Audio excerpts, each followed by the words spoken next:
ជំរាបសួរបងប្អូនថ្ងៃនេះមាន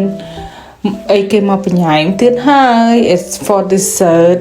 ខយីគេ store ហ្នឹងនៅក្នុង Bellevue Mall បងប្អូន so good បងប្អូនណាក៏ចិត្តតៅហ៊ូអាទឹកតៅហ៊ូទុនធ្វើជាផ្អែមណា this one is so good ផ្អែមល្មមវាថា coconut flavor the one ដែលខ្ញុំហៅនេះអានេះគឺ terrain flavor the only thing they put as a គូហ្នឹងរៀងទៅញ៉ាំទៅវាថាអត់ប្លន់ណាប៉ុន្តែខ្ញុំចិត្ត coconut creamy វាហ្នឹងហើយនឹងthe rain they have so many flavor មានស្អីគេmango and stuff it's a lot បងប្អូន need to go check it out on there ហើយ you like the original one ហើយ especially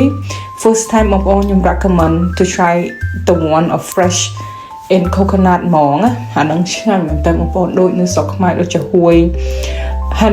វាដាក់ក្នុងអាទឹកដងក្អូបបងប្អូន Oh my god so good អាហ្នឹង$11ត្រេនោះប្រហែលជា15ប៉ុន្តែរៀង expensive ប៉ុន្តែ you get the good benefit and you get the whole ខ្ញុំ recommend to take the whole coconut one is the best one so and also the gel and everything they give you spoon and កន្លះជូតមាត់នៅក្នុងនឹងស្រាប់ទាំងអស់ហើយចំហួយហ្នឹងដូចនៅស្រុកខ្មែរយើងប៉ុន្តែរសជាតិវាដូចតាហ៊ូ